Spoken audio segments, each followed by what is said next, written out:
Hello, we're live once again. I do like that funky music. I've got to say, John, that was a good selection. Well done. Yeah, And we're live on lads. It's Tottenham. We believe we have a Thomas Frank's Tottenham. Here we go. We know we have because Fabrizio Romano tweeted it out. He is very reliable with his information. Normally, can't remember him being wrong. He's certainly right more than me. And definitely more than Steve and Diver, who called it at 11 a.m. It'd be announced. So we're gonna work on the premise that he is announced. And and welcome to the show, John. How are we doing? I'm all right, mate. Yeah. It's been I ended up in hospital 10 days ago, got myself knocked out, and I'm just sort of still trying to recover. And then Spurs sack Ange. I mean, we thought that was happening anyway, didn't we? Let's be frank. We thought that was happening. We just didn't know who would be the man coming in, and it looks pretty clear. I just saw Michael Bridge on Sky just saying it's all to do with the backroom staff and the compensation for them that's holding the deal up. But we've had the here we go from Fabrizio. We know he's coming. It's a new dawn. Let's see what happens. It's a new day. It's a new light for Stu. How are we doing, Stu? You all right there? Yeah, back in Blighty. Got a cold. Still got a bit of jet lag. But yeah, all good. Managed to come back and see us win a bloody trophy, which was worth the crazy 24-hour journey to get back and organise and everything. So yeah, very good and quite happy about this upcoming appointment, I've got to say. I can't keep up with your movements, but the one thing I do know is it's great to have you back on the show. So welcome and good to be with me if today. 11 a.m.s going forward, I can actually attend those because that's not too bad in Thailand. Okay. Yeah. Well, we will bear that in mind. You know, the world doesn't revolve around you, however, Stu. It does revolve around Tottenham Hotspur. And at the moment, the news is that Thomas Frank will be the next Tottenham Hotspur manager. Very exciting times. We're going to talk about through on the show. A little bit of, I haven't voiced my view on here about Ange, so we'll go through a little bit of histrionics. But we're going to mainly look forward, and we want to talk about what the stylistic differences are, what we think the contracts will be, who's signings, etc., etc., etc. It's a live and interactive show. It's really important that you, as part of that interaction, let us know your comments. So please do stick them in the chat. Do ask them. Ask us as many questions as you want, and we will get through all of them. Obviously, this being broadcast at a very different time to our usual shows. Some of you may be watching on catch up. So if you are, leave us a comment and we will get back to you in those comments. But first of all, John, sad about Ange, and how do you feel about Frank? What was your initial response? And just talk me through. Obviously, he's been rumoured to be the next Tottenham Hotspur manager since the beginning, really, since Ange was even still in the job. So how have you felt about the whole pursuit of Frank, and do you think that's right? I mean, as far as Ange goes, obviously, I think a lot of us in the group really have sort of come around to the similar sort of feeling that the time was up for Ange. You know, you could tell we were all getting so frustrated by the league games. I know he gave up the league in February, but we were 14th then. So, in fact, we gave up the league a lot longer. And I think, without going over too much old ground, a lot of it was caused by his own mistakes. You know, he came out with comments a few months ago, like that he was surprised how much the Europa League, on top of the Premier League and the Cups, really took out the squad. And that I don't really understand, because every team pretty much that plays Thursday football struggles with the Premier League. That's just a given fact. Because unless you've got a Manchester City size squad or something, you're going to struggle with those different games, and they're travelling to Azerbaijan or to Turkey or wherever, and then coming back and playing a 2:00 game on a Sunday. It just is like that. And then things like we're 5-0 up at half-time at Southampton, and he leaves Dom Slanky on until the 84th minute before bringing Lancashire on. And a couple of games later, Slanky gets injured. And the same, Kulusevski played, flogged, gets injured and is out and misses quite big parts of the season. Apart from Porro, who's probably the only player who didn't get an injury, I think most of our squad got injuries because they played so many games. Because He tried changing it, say we went to Galatasaray, didn't work. We got absolutely, I mean, we should have been beaten 6 or 7, shouldn't we, on that day? Mm-hmm. But unfortunately, he didn't adapt. He didn't, the first 10 games on paper were great. Actually, when you look back at them, we had some good performances, but we got lucky against Liverpool because of the linesman making the VAR making the hash of that offside. And it took to the 96th minute or something to score against 9 men to win the game. Mm-hmm. There was also games where we were a bit scrappy. We beat Sheffield United again in the 98th minute, and they were a very poor team. So, although it seemed great that we'd won 8 and drawn 2 of those first 10 games, we had a really good performance at Arsenal and a couple of other really good performances. Teams worked us out, and I just feel he was too slow to adapt. And it was only in Europe that he did adapt effectively. I know we went to Anfield in the Cup 1-0 up, and we tried to park the bus and made a hash of it. And you can't always account for players making mistakes. Bissouma and Sarr giving the ball away in midfield, and Liverpool go and score the first, and then they go rampant. But there just seemed to be game after game there was mistakes, and if that happens, you've sort of got to take players back to basics, haven't you? And you need to try different things. And I just felt he took too long to change. As I said, teams worked us out. All you had to do, especially if you played wing backs, ping the ball wide.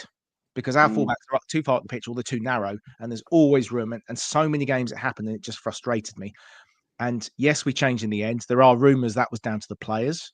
Obviously, we've heard all these rumours, and there's talk of supposedly Romero was the one that made a signal to Ange on the pitch in Bilbao to go to a back 3 or back 5.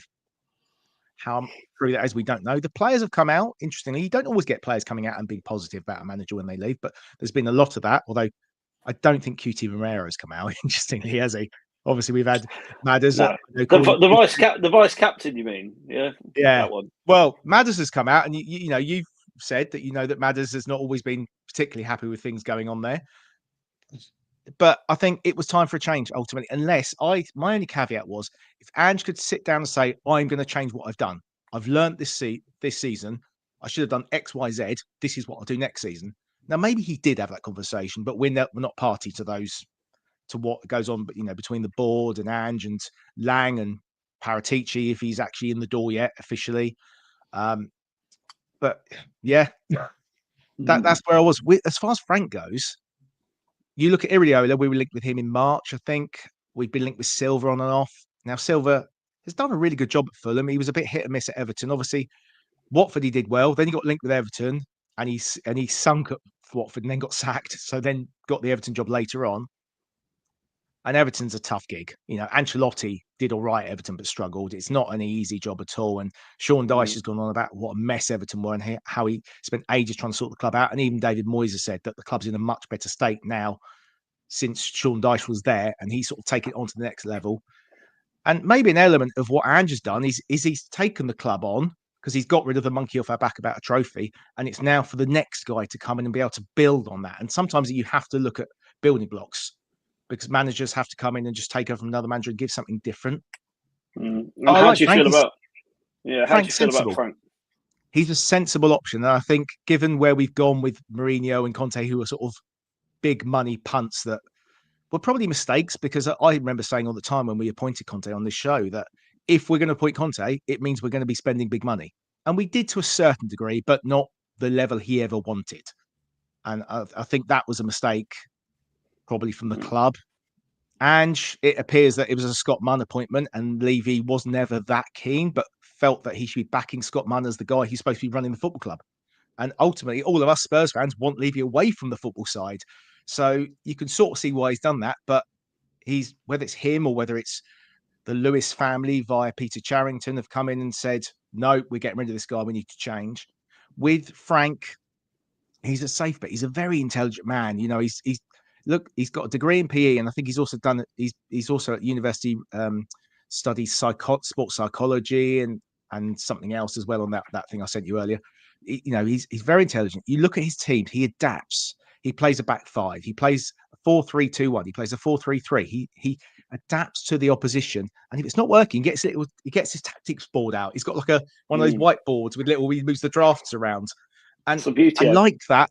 Because again, one of the things about Ange we didn't like was that he would stand there on the sidelines looking at the floor, coughing, hands in pockets, doing absolutely nothing, expecting the players to do it. And that's great if you've got experienced top players. You've got a really top team that know what they're doing. But our players were not at that level, and they need more guidance. We need to improve players, and we haven't seen enough of that, unfortunately. So let's get on the Thomas Frank chain, Thomas Frank engine. The Thomas the Frank engine is leaving Thomas the the Frank station. engine. I That's believe. it. Let's get on that. Or arriving at the station. He's not leaving just yet. Stu, no. Your take on matters such. Obviously, that was quite detailed analysis from John. But anything to build? What we got in Ange or just Frank or? Well, broadly, I don't think you've had the chance to discuss your feelings on Ange leaving. So if you want to touch on that, that's absolutely fine. And then a bit about, what was your initial response to being linked with Frank and then Frank being, in effect, given the job? Yeah, I think just to quickly touch on Ange, because, we've had lots of conversation in our little group and stuff, but I was sort of probably more on the Ange inside for a lot longer than many others, just because of my ridiculous levels of optimism, which I know frustrate a lot of people. And, in the league, it was diabolical. I mean, the amount of games that I watched before I left at the stadium, which were just abysmal, like Leicester, Ipswich, were just terrible games. And then just some of the stuff that I saw just from afar watching on TV.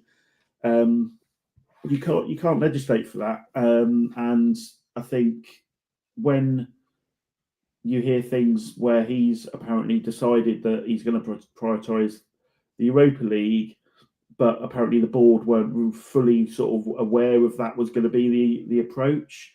For a club like Tottenham that are very, very driven by finances, to just say, yeah, don't worry about those tens of millions that you get from a league finish position, I think that's probably was the final nail in the coffin, regardless of whether he was going to win a trophy or not. And, it was a 50-50. He could have quite easily lost that game in Bilbao. And I don't think we would have had half the reaction that we've had from people saying how amazing Ange is and all that kind of stuff. I massively enjoyed the win. It was one of the best experiences at Tottenham I've had in a long, long time. But once that sort of emotion settles, you've got to look at the brutal reality of, can we risk going through that level of league performance across another season when it's been really, really poor for 18 months? So I think ultimately the decision was right. I've always been a fan of Xavi, and I think he could have been a good coach for Spurs. But again, that's going down more the route of what you're considering these elite coaches like a Mourinho and a Conte, where every time we've gone down that road, they want stuff that the club will never provide. So it's you've almost lost it from the very beginning. So I think, as John's mentioned, Frank, I think, is a sensible decision. I don't think it's sensible in the terms of it being unambitious or good. I just think he is the right personality, the right kind of coach to come in after someone like Ange, who was a very charismatic, he was very personality driven, and he got the players behind him. I think Frank could do that very, very quickly. And he's also got the benefit of being a proper hands-on coach, which I don't think Ange was. He just allowed his coaches to do the work. Whereas I think this guy is literally full on every day on the training pitch, which is exactly what we need right now. Yeah, I'd agree with that. I think, touching on Ange, I think it had been miserable for a long time. And I think the Europa League triumph, whilst it was one of the best Tottenham sporting days of my life, it was amazing. And going down to the parade was incredible. However, when you look at the context of the entirety of his, reign, if you like, it started with a lot of promise and never really got going. I know we finished fifth the season before, but we were limping over the line in that, and really the second half of the season was poor. You talk about injuries. I can't ever get over the fact that he brought a half-fit Romero and Van de Ven in for Chelsea at home, and then lost them for weeks. And people seem to have forgotten that conveniently. when they're defending him, with Europa League triumph, which is fantastic. But he was already if you look at Ange's career, his teams have always suffered massive injuries. If you look back and look at Celtic, it was the same thing, hamstring injuries galore because of the way he runs, because of the high line, because especially with defenders, they have to turn and go quickly to recover the ball. So I understand that he got sacked, as people see it, despite being the most successful Spurs manager for 41 years. But as you rightly say, that was a one-off game, 50-50. And look, he got us over the line. And I'll love him forever for that.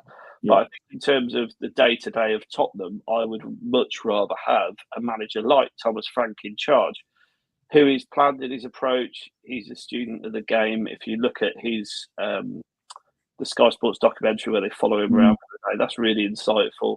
I think he's a lot more hands-on than Ange, and I think he really gets his ideas across to his players through him, rather than relying on coaches and other people. So I think Frank makes an awful lot of sense. Now, there will be people saying, well, what's he achieved? He's not won half of what Ange's won. One Seb, who's on the cheese room, constantly battles me on that point. But I would say that, look, he needs a chance at a big club with more resources to show what he can really do. What he did do was get Brentford promoted to the Premier League and keep them there. And that's not an easy thing to do when you look at the teams that have yo-yoed up and down. And you can see from his coaching must be phenomenal, because look at the players he's uncovered for small fees. Yeah. Wissa, Mumbayo. There's absolutely loads, isn't there? Yeah. So I think that Ivan Toney even. So I think he clearly improves players. And can you honestly say that any of our players improved under Ange? None. I the other one would be Bergvall, but Bergvall, I think that's purely come from the amount of games he got to play. That's come from Bergvall being a brilliant youth prospect more than anything. That's not on Ange. I know he claims to have improved Spence, but if you ask me, that was a complete load of nonsense.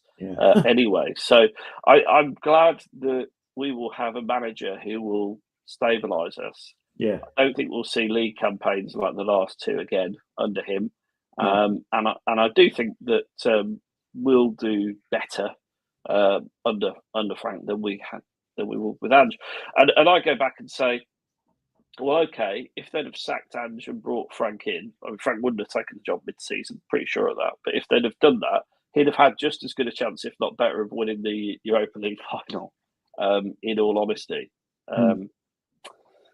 We'll never know, because it's all what ifs. But so my initial response to Thomas Frank coming in, I think he's really positive. I think it'll be good, and I think this is a good point from Will. The system was king under Ange, which is perfect for the bottom half underdogs. £700 million of spend in the last 3 years and finishing 17th. Yeah, you're just not going to keep your job, regardless of winning a trophy. I'm afraid to say. Stylistically, then, John, how do you feel that? And I am going to come to your questions, guys. If you're watching this in the chat, keep them coming. I'm starring them as we go along, and we're going to come back through them.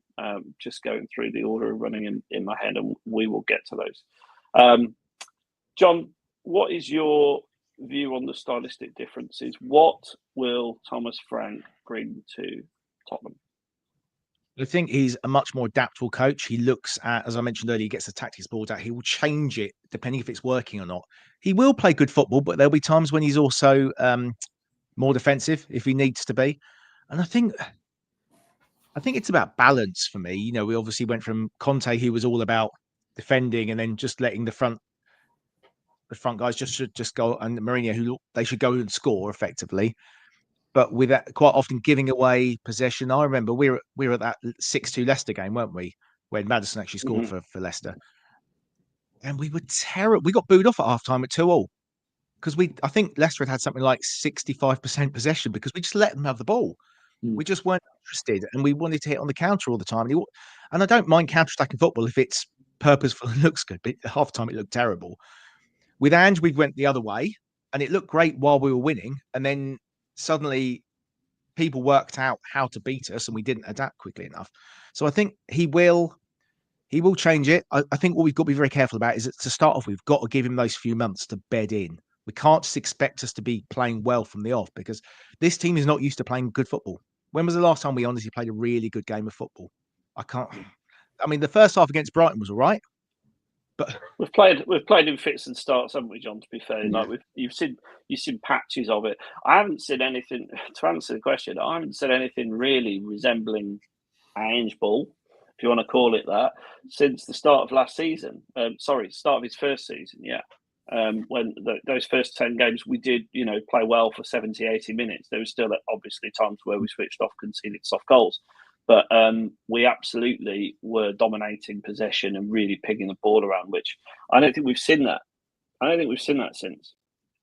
I think it's been seen in little, very sort of small moments. Like you might see it for like 2 minutes as part of an attack or something like that in the game. But other than that, it was never a consistent thing again, especially after probably the first 20 minutes of the Chelsea game last season, or season before now. And that was it. It's never been seen again. And I just think that, I don't know what it was, whether it was lack of energy, the players were mentally not at it because they were too busy focusing on Europa League games or something, but it's not been right for a long time. The attitude wasn't right, but from a lot of players, the amount of times that you saw huge holes in the middle of the midfield that the opposition were just flooding through, or you had Udogie or Spence or Porro totally out of position, so the left or the right sort of wing-back positions were just totally exposed. You just couldn't let that carry on, and for some bizarre reason, he let it carry on, game after game after game after game. And it was sort of like John's saying about the way Frank operates at Brentford, is that if something goes wrong, he will adapt to it almost immediately. And that's the thing that any coach should be doing, really. I don't understand the logic of just, I don't care if it's a confidence thing. Surely you've got to look at what's working for your team to get a result. And it just seemed to be that we totally lost the ability to do that. And I'm hoping that having not just Frank, but his coaches come in, and they're all very experienced and very good at doing that kind of stuff, not just, pre-game and preparing for games, but from what it looks like, they're very good at doing it in game, which is what we haven't had for an absolute age now. No, I agree. I think stylistically, more pragmatism would be the word I'd use. I think that there'll be a balanced approach to games, which is basically what you guys have said. You're not going to see this inverted fullback, which to me is a nonsense, and caused more problems than it made opportunities, really. And you won't see a complete high line all the time. There might be times where we play high line, there might be times we're not. But I think in terms of this is the one way I play and that's it. That's not Thomas Frank. That's not most Premier League managers, let's be fair. There are not many people managing in elite competitive football that go, well, we're just going to play like this and that's it. Even Guardiola's been adapting his setups because he's lost.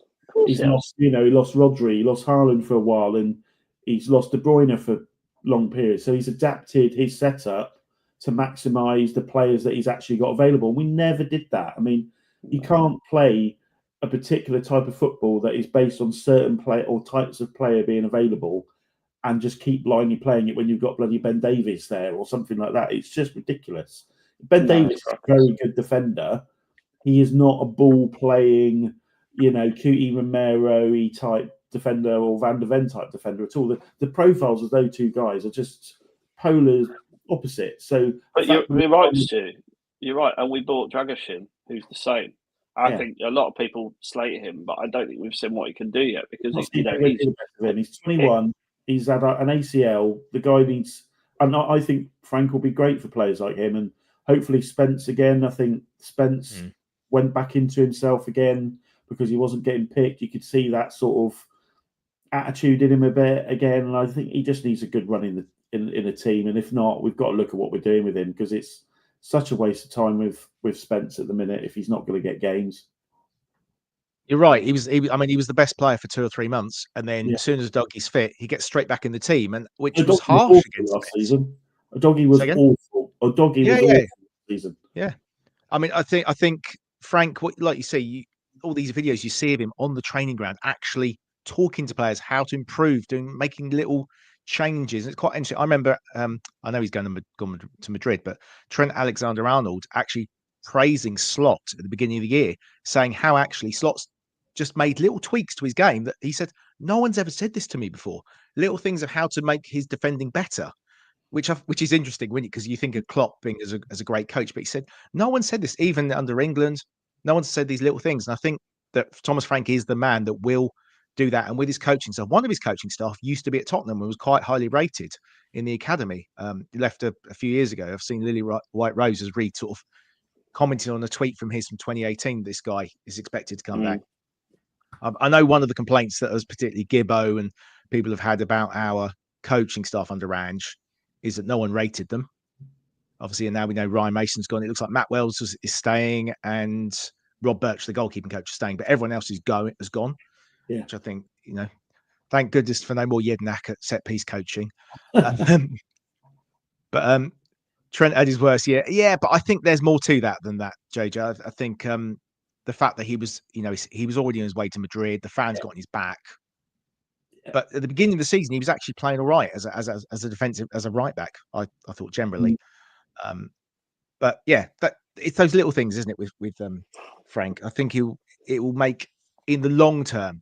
I think don't expect overnight success because our players have been on a bad trajectory. And I think should we get on? We've got loads of questions, haven't we? Do you want to get on some of the questions?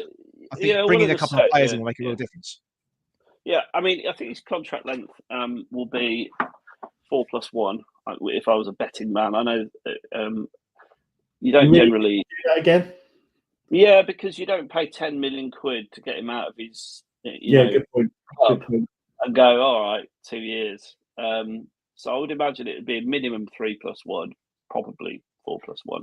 I personally think, and obviously there's a lot of talk about leadership changes in the club as well. So it'd be good to have some stability through what Daniel Levy knows is a lot more than what we know in terms of what's happening with Spurs. Are they being sold, etc. So maybe we will see some difference in the boardroom, but actually have some continuity on the pitch, which would be great. Yes, John, you're absolutely right. We will come on to the questions now because we've got quite a few stacking up. And we need to plough through. So let's go with this one first. So Spurs sell Sonny. What would happen with the Korean fan base? And what would be the development with the young Korean player, whose name also escapes me? Yang, there you go. So do you think Spurs will sell Sonny, Stu? I think if there's a suitable offer, I think if someone comes in and offers 50+ million with it when he's got a year left on his contract, he's what, 32 33 next month. Yeah, and I think for Sonny, I think it's the right time if he wants to go. I mean, he's done what he was, he stayed and gave his commitment to Tottenham when a lot of other players haven't, and he got the trophy that he's wanted at the club. So if someone comes in, offers good money, I think the only place that we're going to get any serious money offered is from Saudi. Personally, I don't think I'll be very surprised if he goes to Saudi. And then other than that, I think the only other place he would end up going is maybe the Bundesliga and going back into the league where he first started in Europe. So we'll see. I won't hold it against him if he wants to go. In relation to the point around the Korean fan base, I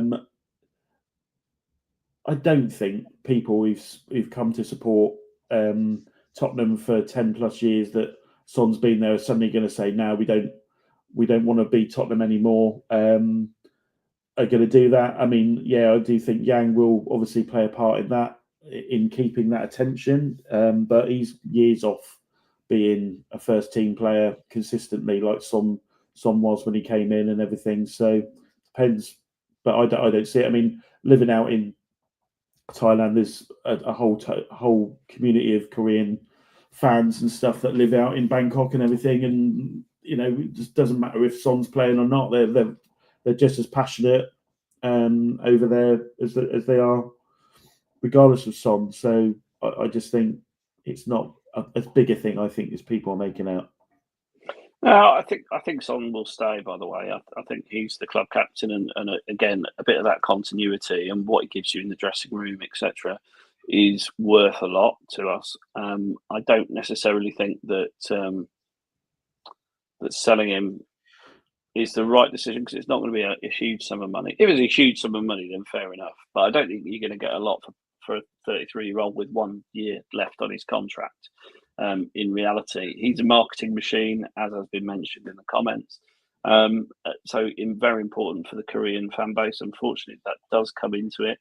And therefore, I think he stays and hangs around the club till he retires, pretty much. Sorry, Sonny, you stuck with us. That would be my view on that one. John, anything to add? No, I just we've just got a comment here. Sonny said he won't play in Saudi Arabia. I mean, realistically, the only place he's going to go, we're going to get any money for him, is Saudi Arabia. So if he won't go, I think we keep him, and he's going to become an ambassador, isn't he? If he wants to, and retire when he wants to. Can I just bring up this one and say, absolutely not. There'll be, I mean, that would be such a PR disaster to do that. Yeah, it's not. That won't happen. No, it's a non-starter, is it? But I think Mbeumo might be likely, actually. I don't think Mbeumo to Man United has done a deal as a lot of the Man United fans and some channels like this are saying it is. I think Frank will have an influence. He'll have an influence. Champions League football, you can't. I'm not being funny.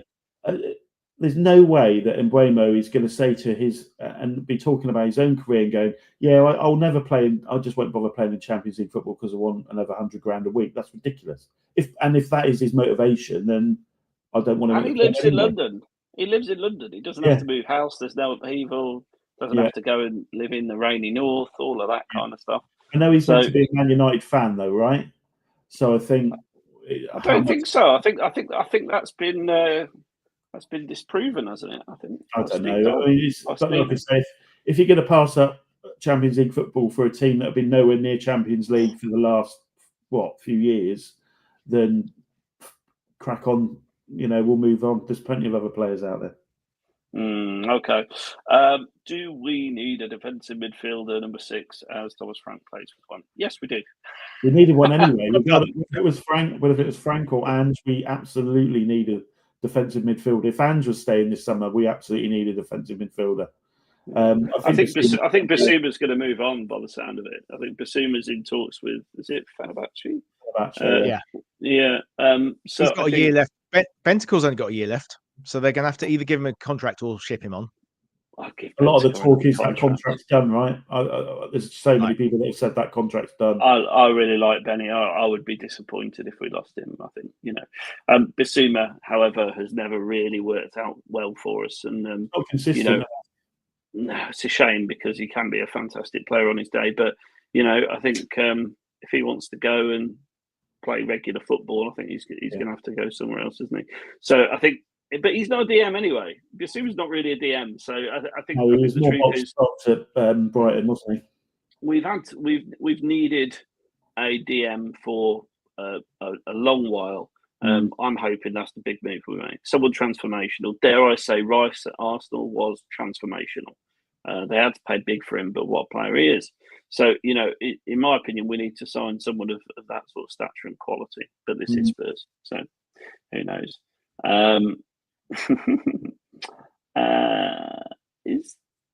No, we've kind of done that, haven't we? Is there anyone else in the Brentford squad you take? I suppose is the question, John. Wissa, he's a great player. Wissa's I think they're number 6. I can't remember his name. One of the Danish guys. Yeah, I mean he's not spectacular, but he does a solid job. And the thing is, when you get managers moving clubs, you always get, they're going to take this player. Like Poch was supposed to be taking 5 or 6 players, like Mane obviously went to Liverpool, and you don't generally get that many players following them, apart from unless it's Harry Redknapp and he wants Cranchar, Kabul, Bring in Nico, Crouchy, and Crenshaw. Yeah.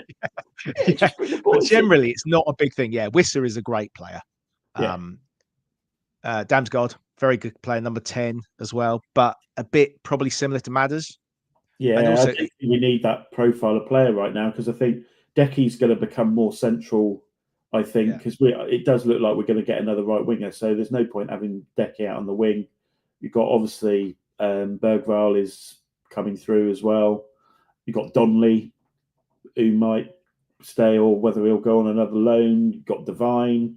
You've got a lot of those sort of players in the team, but we are very, very lacking in that defensive midfield. Tell you what, I can see Decky playing as the second striker because he does that for Sweden, doesn't he? Like if we do play a 3-5-2 or whatever, or because he does play that sometimes. And Wissa and Mbeumo's been the one that is adaptable and plays as a winger or as a striker sometimes.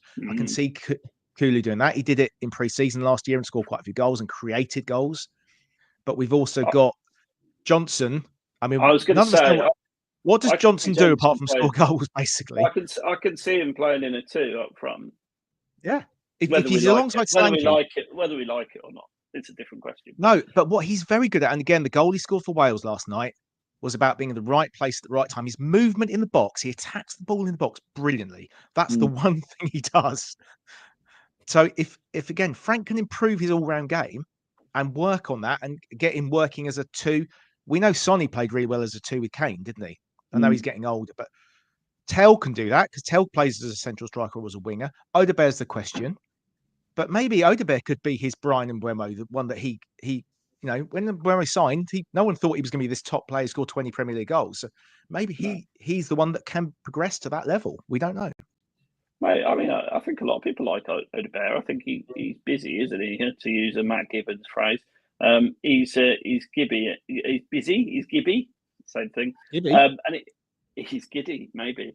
But he sort of shows intent and purpose, doesn't he, when he's got the ball, and that's what people like to see. He looks like he's going to take someone on or make something happen, whereas other players we've got sort of are a bit slow, and even Kulu on the right is a bit slow and meandering sometimes. So I think having there'll be players that improve that we probably haven't thought of. Maybe bring back Brian Hill, John, while we're there. Well, he has got a year because obviously he signed a year extension as part of the deal of going to Girona, so he wouldn't be out of contract this summer. And it doesn't look like they're going to take up the 15 million euro option on him. Really? He got an injury, didn't he? We just need to hope someone will take him. But like you say, maybe Frank would go, I can work with this little Beetle type lookalike. I don't think Brian Hill wants to come back, does he? I think he'll engineer whatever he can to stay away. He'll stay in Spain. Yeah. He's a La Liga player. Here's a funny one. Do you think the players that love Ange will down tools or ask for a transfer request? I'll say absolutely not, because social media isn't real life. Like breaking news story. A lot of people write things on social media that are a little bit gushing and all the rest of it, when actually in reality they're not really bothered. These guys all have PR managers. The optics are very, very, very important to footballers. They want to be liked. They don't want to be booed. They want to be on the right side of things. So I wouldn't necessarily put too much credence on, all this. Everyone loved Ange. I know that there were times at the club where the players thought Ange was a clueless idiot. Right? That's a verifiable fact. I'm not saying anything about how or what, but I know that is the case. Yeah. So I think that the optics to players are important. They've put really nice things about Ange, but some of them will be thinking, that's all right. Because to them, that's the job, and they will work for lots of different people. And they're going to be made up right now because they've just won silverware. And let's be real as well, is that at the end of the day, if you are knowing that you've got another manager coming in, you're going to want to be perceived by that manager as a good guy, as a good team player. So you're not going to go out there and slag off or say, "Oh, I'm not playing for this new guy because it's not Ange." That's absolutely ridiculous. They're all paid professionals who live in an industry where change happens at the drop of a hat. You have to be able to manage to exist in a situation where change can happen at any moment. So, no, It'll be the opposite. They'll all be trying to impress him, I would imagine. Well, and Ange will get rid of anyone if people want to do that. Ange won't use them, and they'll get sold. Or Frank. Ange's dead, gone, finito. Question for the panel: what's the expectations for Frank, and what's the minimum expectations from him? If he starts off like Ramos, his final season, what will Levy do? Well, first of all, I want to answer this question, but secondly, we've got over 115 people watching, so please do us all a favour and smash the like button while you're watching and enjoying this. That's the first thing. And the second directive, please, please, please stick us a comment or a question in, and we will come to you. Right, so I mean, Ramos to Frank, it's a bit of a strange one, really. I don't think that's going to happen. But I think if Ange had stayed, it would have been a Ramos situation. I think we all thought he'd be gone by Christmas if he stayed, unless he's changed dramatically. So, yeah, it's a bit of an unfair comparison. Do you remember when Poch started? We went to Villa at the end of November, and Harry Kane scored that deflected free kick, didn't he? Everyone thought he was going. He thought he was going to get sacked if we lost that game, and we got a late equaliser, and Kane scored the deflected free kick late on that saved his job. I hope there's a bit more patience. I suppose the question is, just to roll it back, forget about Ramos and all of that. That's a red herring. What are the expectations of Frank? I think it's to stabilise the league form for one, and get us back to performing in the right way at the league level, and that's got to be it, really, because that's the main thing. I mean, that's the biggest issue we've had. If you're looking at doing a review of last season and what your key focus for improvement is for this season, it's got to be the league. That's hands down it. So I think, and the early expectation will be get through the early stages of the Carabao Cup, because historically over the last few seasons we've been really poor. We've either gone out in the first round or the second round that we've been in that. So I think try and get through that period to at least in the latter stages. Obviously navigating the early Champions League games, so it gives us a little bit of a platform to build on from there. But for me, it'll be about the league. But depends on the fixtures, doesn't it? If we have a horrific opening fixtures of 5-6 games, and you've got Arsenal, Chelsea, Man City, or something in that first 5 or 6 games, Brentford, Brentford. People's expectations just need to be, look, come on.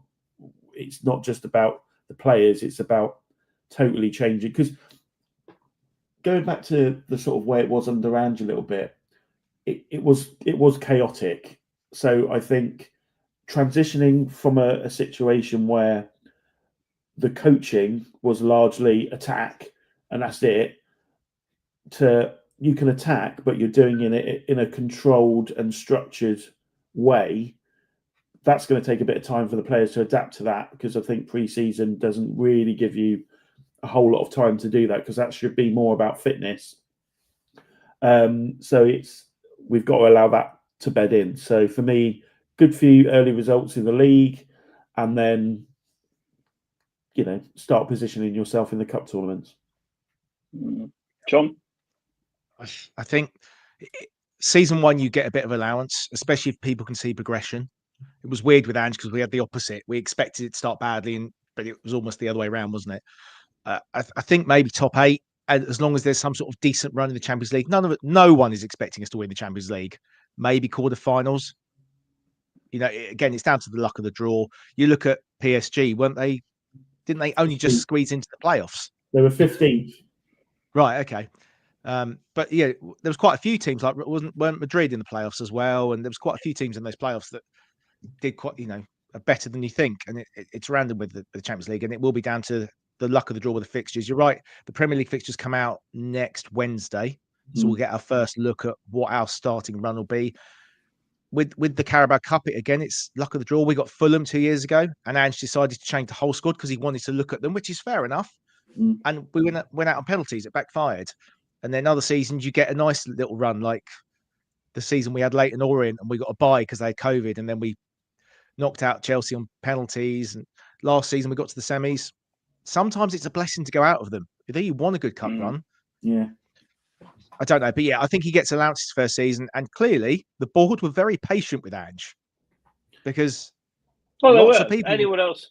I mean, he survived a long time performing really, really badly, and I do think that they showed a different approach with him, and they backed him in the transfer market extensively. To be honest, even when maybe they shouldn't have done. Timo Werner, for example, and they gave him time, didn't they? They gave him time, and ultimately, yeah, he won the trophy. Absolutely fantastic. He can now walk away with his head held high, and I can now look forward to next season, because I would have been very worried if he was staying in charge, I have to be honest. So I hope that when the dust settles, people reflect on this and go, actually, it was the right thing to do. It was the right move. Here's one. Do you feel with Frank's appointment, Gray, Bergville, Sarr and Johnson's Spurs ceiling will go higher? I'll take this for a second. So Gray, I think we don't know his best position. So hopefully Frank can figure that out. Because filling in at centre-back, he was okay, but not stand out. People want to see him in midfield. But when he has, he's been up against some class opposition, so very difficult to say where he's going to be at. But I do think that if you look at Frank's history and development of players and the examples we've already highlighted, you can see that he is very good at nurturing and developing talent, which is probably one of the reasons why we've gone for him.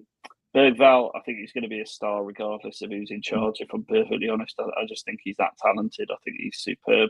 Sarr's an interesting one, because when Sarr started for us, everyone was like, I remember Seb on the podcast talking about him, comparing him to future Patrick Vieira, because he's got that long stride, his legs eat up the ground, he never stops running, he's a good worker.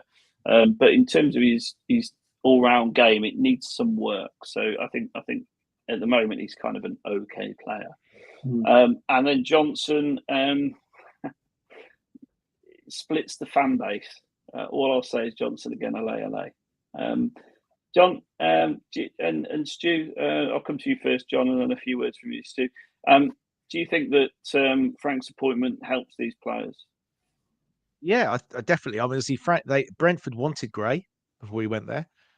We know Bergvall's obviously come on throughout the season. The more game time he got better and better, and he'll be fit and raring to go hopefully in pre-season. Johnson's the question one really for us. We've already discussed him. Sarr, I do think he's limited in what he can do, but you're right. His performances were much better in the first two seasons than this season. Whether he's been carrying injuries, we don't know. But he's not the best ball player. But what he can do, he's good at. He's good at breaking up play. He's got legs, gets up and down the pitch. And if you get that blend in midfield right, and you make a system that works for those players, then all those players can improve.